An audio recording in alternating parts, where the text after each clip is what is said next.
1979 आज से लगभग आधी सदी पहले सरकार ने एक सपना देखा। इंद्रावती नदी पर एक विशाल बांध बनेगा, बस्तर बदलेगा, खेतों तक पानी पहुंचेगा, बिजली बनेगी, रोज़गार मिलेगा। लेकिन 46 साल बाद भी न बांध बना, न विवाद खत्म हुआ। और आज हजारों आदिवासी कह रहे हैं, पहले हमें गोली मारो फिर बांध बनाओ। जान देंगे लेकिन ज़मीन नहीं। यही नहीं, उसी समय अभी के झारखंड का स्वर्ण रेखा बहुउद्देशीय परियोजना भी थी। सेम उन्हीं उद्देश्यों के लिए, वैसे ही आदिवासियों की ज़मीन पर। आखिर ऐसा क्यों?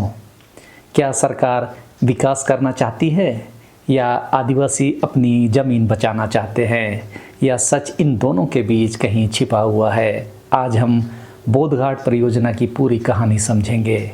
इन आंदोलनों के मार्फत हम आदिवासी अपने लड़ाइयों को समझे, यही मेरा मकसद है। तो आखिर बोधघाट परियोजना है क्या? छत्तीसगढ़ के दंतेवाड़ा जिले में बारसूर के पास इंद्रावती नदी पर एक विशाल बहुउद्देशीय बांध बनाने की योजना है। इसका उद्देश्य है सिंचाई, बिजली उत्पादन, पेयजल, मत्स्य पालन और बस्तर के आर्थिक विकास को गति देना।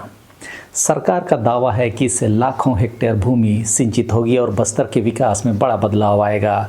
भले उसके लिए 56 गांव के आदिवासी विस्थापित हो जाएं। हाल के सरकारी अनुमानों में लगभग 3.5 से 4.25 लाख हेक्टेयर सिंचाई तथा लगभग 125 मेगावाट जल विद्युत क्षमता का उल्लेख मिलता है।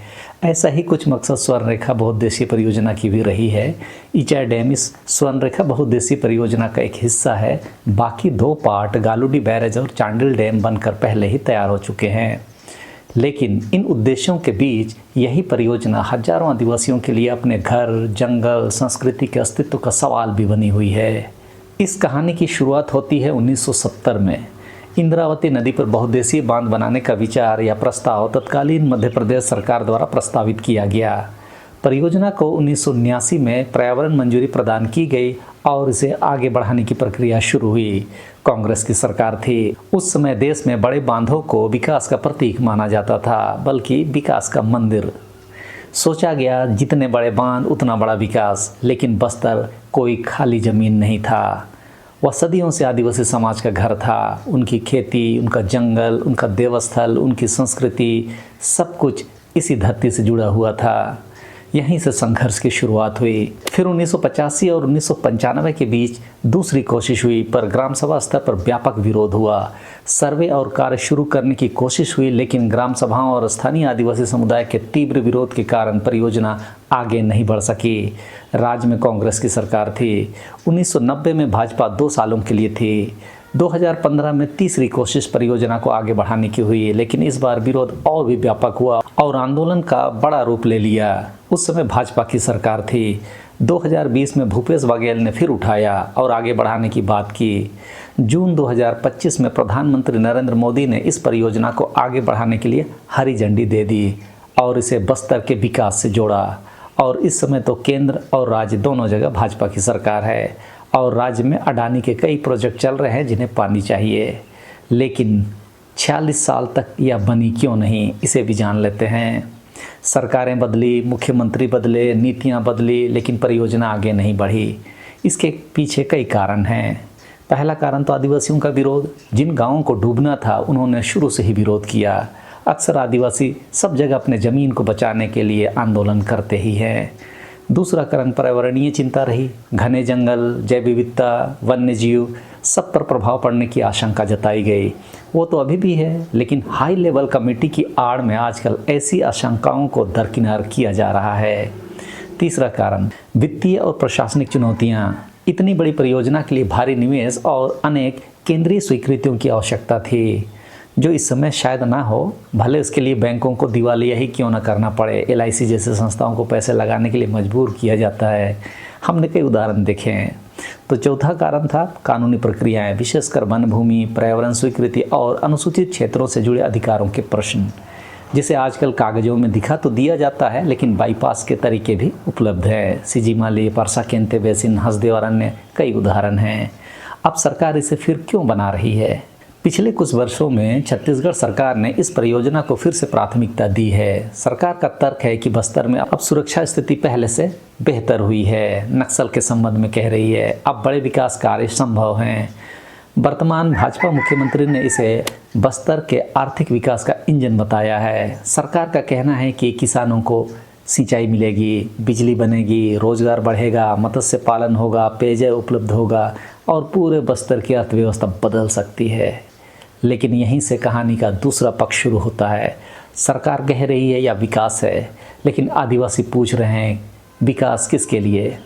अगर हजारों लोग अपनी ज़मीन खो दें, विस्थापित हो जाएं, जंगल डूब जाएं, देवस्थल समाप्त हो जाएं, तो क्या उसे विकास कहा जाएगा? या यह विकास की कीमत है? कल्पना कीजिए आपके दादा ने जिस ज़मीन पर खेती की, जहां आपके पूर्वजों की समाधियां हैं, श्मशान हैं, जहां हर साल आपका त्यौहार मनता है, जहां आपका देवस्थान है, एक दिन सरकार आए और कहे कि यहां अब बांध बनेगा, आपको मुआवजा मिलेगा, लेकिन केवल मुआवजा ही पर्याप्त है? यहीं से बोधघाट परियोजना सिर्फ इंजीनियरिंग का सवाल नहीं रहती, बल्कि संविधान और आदिवासी अधिकारों का प्रश्न बन जाती है। आखिर डूबेगा क्या? सरकारी दस्तावेजों और सार्वजनिक रिपोर्टों के अनुसार परियोजना के कारण दर्जनों गांव प्रभावित हो सकते हैं। विभिन्न स्रोतों में संख्या अलग अलग बताई गई है, लेकिन सामान्यतः 55 से 57 गांव के प्रभावित होने का उल्लेख मिलता है। हजारों परिवारों के विस्थापन की आशंका जताई गई है। प्रभावित क्षेत्र में बड़ी मात्रा में वन भूमि और कृषि भूमि भी शामिल है। लेकिन यह केवल मकानों की बात नहीं है। डूबेंगे तो खेत, जंगल, चारागाह, नदी किनारे की खेती, देवगुड़ी, पारंपरिक पूजा स्थल, पूर्वजों की कब्रें, सांस्कृतिक पहचान। आदिवासी समाज के लिए जंगल केवल लकड़ी नहीं देता, जंगल उनका बाजार है, उनका अस्पताल है, उनका विद्यालय है, उनका मंदिर है और उनका इतिहास भी। संविधान क्या कहता है? अब सबसे महत्वपूर्ण प्रश्न, क्या सरकार जब चाहे तब आदिवासी भूमि ले सकती है? उत्तर है प्रक्रिया का पालन किए बिना नहीं। बस्तर का अधिकांश हिस्सा 5वें अनुसूचित क्षेत्र है। इसका उद्देश्य है आदिवासी समुदायों की भूमि, संस्कृति और स्वशासन की रक्षा करना। यहीं से दो महत्वपूर्ण कानून सामने आते हैं। पहला है पेशा कानून 1996, यानी कि panchayat extension to the schedule areas act 1996। यह कानून कहता है कि अनुसूचित क्षेत्रों में ग्राम सभा केवल एक औपचारिक संस्था नहीं है, बल्कि स्थानीय स्वशासन की मूल इकाई है। भूमि अधिग्रहण, विकास परियोजना और स्थानीय संसाधनों से जुड़े मामलों में ग्राम सभा की भूमिका महत्वपूर्ण मानी गई है। हालांकि अलग अलग प्रकार की परियोजना और राज्यों के नियमों के अनुसार ग्राम सभा की भूमिका परामर्श, अनुशंसा या सहमति का कानूनी रूप भिन्न हो सकता है। इसलिए हर परियोजना में एक जैसा कानूनी परीक्षण लागू नहीं होता। फिर भी इसके बिना कागजी कार्रवाई आगे नहीं बढ़ सकती। दूसरा कानून है फॉरेस्ट राइट्स एक्ट 2006। यह कानून और भी महत्वपूर्ण है। इसका उद्देश्य केवल जंगल बचाना नहीं है, बल्कि उन लोगों के अधिकारों को मान्यता देना है जो पीढ़ियों से जंगल में रहते आए हैं। इसमें शामिल हैं व्यक्तिगत वन अधिकार, सामुदायिक वन अधिकार, लघु वनोपज पर अधिकार, पारंपरिक उपयोग के अधिकार। यदि किसी परियोजना के लिए वन भूमि ली जाती है तो सामान्यतः पहले वनाधिकारों के दावों के निस्तारण और संबंधित कानूनी प्रक्रियाओं का पालन अपेक्षित होता है। विरोध तब फिर आखिर क्यों हो रहा है? सरकार कहती है कि हम विकास ला रहे हैं, लेकिन प्रभावित गांव के कई निवासी कहते हैं कि हम विकास के विरोधी नहीं हैं, लेकिन हमारे बिना हमारे बारे में फैसला क्यों किया जा रहा है? विरोध कर रहे लोगों के प्रमुख सवाल हैं। पहला, क्या ग्राम सभाओं से वास्तविक और स्वतंत्र रूप से राय ली गई? दूसरा, क्या सभी वनाधिकार दावों का निस्तारण हो चुका है? तीसरा, क्या पुनर्वास केवल पैसा होगा या आजीविका और संस्कृति की भी भरपाई होगी, जो कि शायद संभव नहीं? चौथा, यदि जंगल चला गया तो भविष्य की पीढ़ियां कहां जाएगी? यही प्रश्न हाल के सार्वजनिक विमर्श और मीडिया रिपोर्टों में भी प्रमुखता से सामने आए हैं। सरकार क्या जवाब देती है? सरकार का कहना है हम सभी कानूनी प्रक्रियाओं का पालन करेंगे, पर्यावरणीय स्वीकृतियाँ भी ली जाएगी, प्रभावित परिवारों को पुनर्वास मिलेगा, सिंचाई से लाखों किसानों को लाभ होगा, रोजगार बढ़ेगा, बिजली बनेगी, पूरे बस्तर की अर्थव्यवस्था बदलेगी। सरकार यह भी तर्क देती है कि यदि विकास परियोजनाएं लगातार रुकती रही तो क्षेत्र का आर्थिक विकास प्रभावित होगा। दुनिया ने लेकिन इस संबंध में क्या सीखा? आज दुनिया में बड़े बांधों को लेकर सोच बदल रही है। कई देशों ने यह महसूस किया है कि सिर्फ बिजली और सिंचाई का लाभ देखना पर्याप्त नहीं है, सामाजिक लागत भी उतनी ही महत्वपूर्ण है। अब अंतर्राष्ट्रीय स्तर पर जिन बातों पर अधिक जोर दिया जाता है उसमें है स्वतंत्र और पारदर्शी सामाजिक प्रभाव आकलन, सोशल इम्पैक्ट असेसमेंट। दूसरा पर्यावरणीय प्रभाव का वैज्ञानिक मूल्यांकन, इन्वायरमेंट इम्पैक्ट असेसमेंट, और तीसरा है स्थानीय समुदायों की सार्थक भागीदारी, उनके बिना पूछे कोई अधिग्रहण नहीं। चौथा है उचित पुनर्वास और आजीविका की बहाली। पांचवा है प्रभावित समुदायों के साथ निरंतर संवाद, यानी केवल बांध बने या नहीं का नहीं है, प्रश्न यह है कि यदि बने तो किस प्रक्रिया से बने।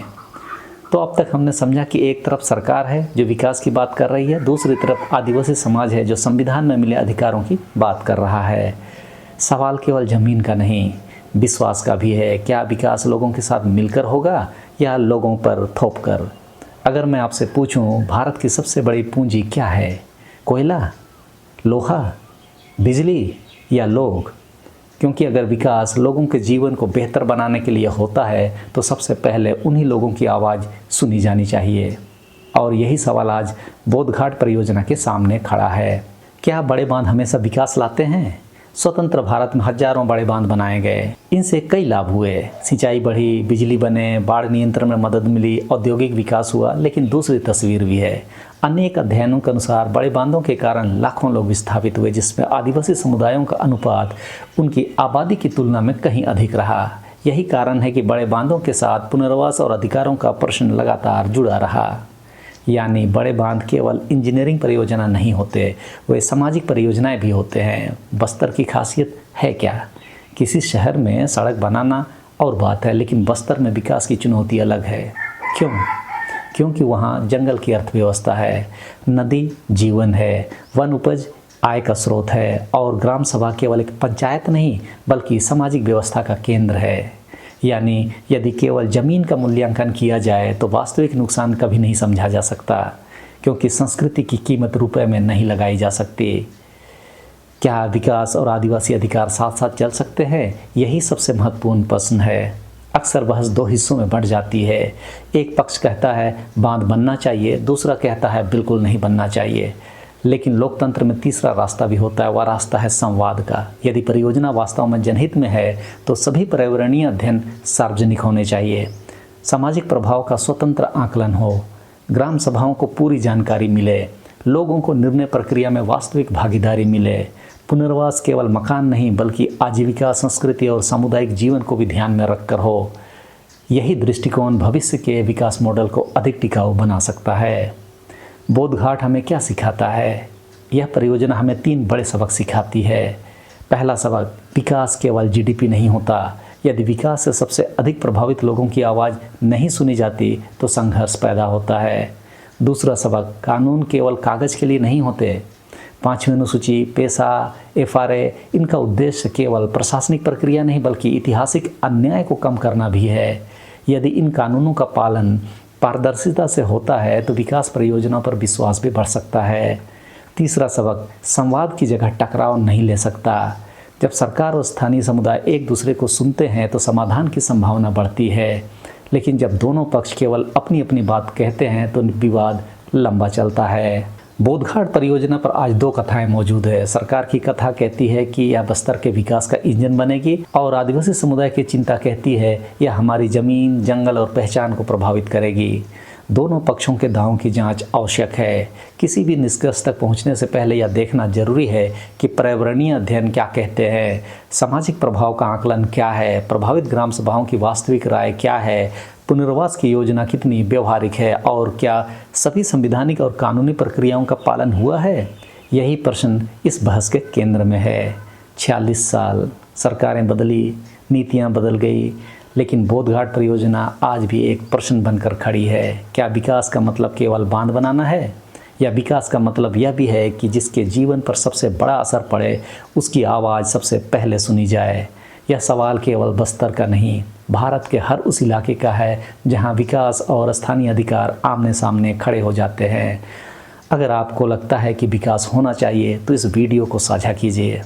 अगर आपको लगता है कि विकास के साथ संविधान और आदिवासी अधिकारों का भी सम्मान होना चाहिए तो भी इस वीडियो को साझा कीजिए, क्योंकि लोकतंत्र में सबसे बड़ी ताकत बहस नहीं, जानकारी होती है। मैं हूं मुकेश बिरुआ, फिर मिलेंगे एक और शोध आधारित वीडियो के साथ। जोहार।